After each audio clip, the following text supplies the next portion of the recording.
દરેક નીતિની સામે કાયદાની રીતે ઊભો રહેતો SSK news channel.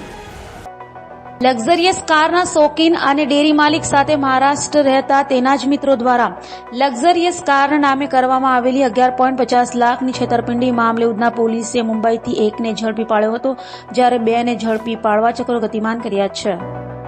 Udhna Harinagar ખાતે આવેલ અંબર કોલોનીમાં રહેતા આતિફ રિઝવાન શેખ વ્યવસાય ડેરીના ધંધા સાથે સંકળાયેલા છે।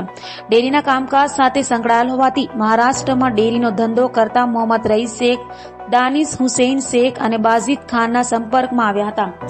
આતિફ રિઝવાન શેખ અને મોહમ્મદ રઈસ શેખ લક્ઝરિયસ કારના પણ શોખીન હતા, જ્યાં બંને કારની લે વેચ પણ કરતા હતા। દરમિયાન આતિફ શેખ દ્વારા પોતાને હમ્મર લક્ઝરિયસ કાર ખરીદવી છે તેવી વાત કરી મિત્ર મોહમ્મદ રઈસ શેખ સહિત ત્રણેય મિત્રોને કરી હતી વાત, જે બાદ પોતાની પાસે આવી જ એક લક્ઝરિયસ કાર હોવાની વાત ત્રણેય મિત્રોએ આતિફ શેખને કરી હતી।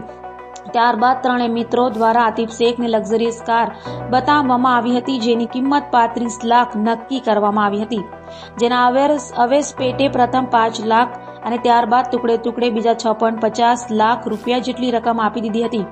11.50 લાખની રકમ આપ્યા બાદ કારનો કબજો આતિફને આપવામાં આવ્યો હતો। થોડા દિવસ સુધી આ કાર આતિફ પાસે હતી, જે બાદ કારના મૂળ માલિક દ્વારા અમારા પર પોલીસ કેસ કરવામાં આવ્યો છે, કાર પરત કરવી પડશે કહી મોહમ્મદ સહિત ત્રણેય મિત્રોએ આતિફ પાસેથી આ કાર પડાવી લીધી હતી, જે બાદ આતિફ દ્વારા આપવામાં આવેલ 11.50 લાખની રકમ જેલમાંથી બહાર આવ્યા બાદ ચૂકવી દઈશું કહી મોહમ્મદ સહિત ત્રણેય મિત્રોએ વાયદાનો વેપાર કર્યો હતો। એટલું જ નહીં, પરંતુ જે કાર પડાવી લીધી હતી તે કાર પણ મૂળ માલિકને પરત કરી ન હતી।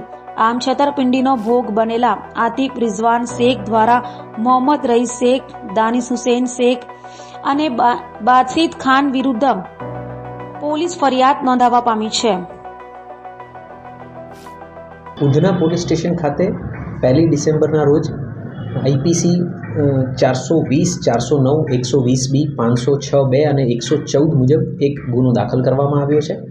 આમાં જે ફરિયાદી છે એમનું નામ અતિકભાઈ રિઝવાનભાઈ શેખ છે। આતિકભાઈ જે છે એ એમના જે મિત્ર હતા એમની સાથે તે ધંધાકીય વ્યવહારો કરી રહ્યા હતા। ગાડીઓ જે છે સિમ્બોલ કાર્સ જે કહી શકીએ મોંઘી ગાડીઓ, એની લેવેચ અને એના સાથે સંકળાયેલા, અને એમણે એક ગાડી વ્હાઇટ કલરની હમર ગાડી લેવાનું નક્કી કરેલું એમના જે મિત્ર છે એમની પાસેથી।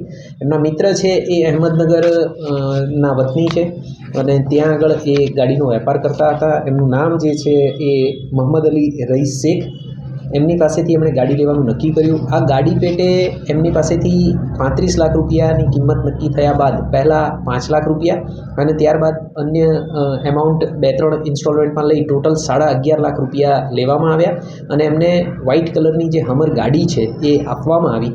આ ગાડી આપ્યા બાદ થોડા દિવસ પછી જે આ બનાવના આરોપીઓ છે, આ ગુનાના આરોપીઓ છે, એ મોહમ્મદ અલી રઈસ શેખ, દાનિશ હુસૈન શેખ અને બસીર ખાન, એ લોકોએ ફરિયાદીને એવું કહ્યું કે આ જે ગાડી આપને આપવામાં આવી છે એ અન્ય એક જે એના મૂળ માલિક છે એણે અમારી સામે ગુનો દાખલ કરાવ્યો છે, એટલે તાત્કાલિક પોલીસમાં ગાડી જમા કરાવવી પડશે। આપ અમને ગાડી પરત આપો અને અમે તમને તમારા પૈસા પાછા આપી દઈશું।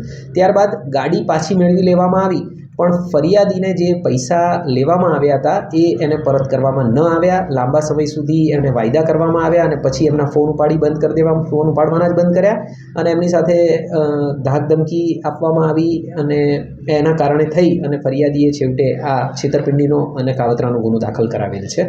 આમાં જે મુખ્ય આરોપી છે મોહમ્મદ અલી રઈસ શેખ, એની અટક કરી લેવામાં આવેલી છે। હાલે આરોપી રિમાન્ડ હેઠળ છે અને એની પૂછપરછ ચાલુ છે। અન્ય બંને આરોપીઓની તપાસ પોલીસ તરફે ચાલુ છે। દરેક નીતિની સામે કાયદાની રીતે ઊભો રહેતો SSK ન્યૂઝ ચેનલ।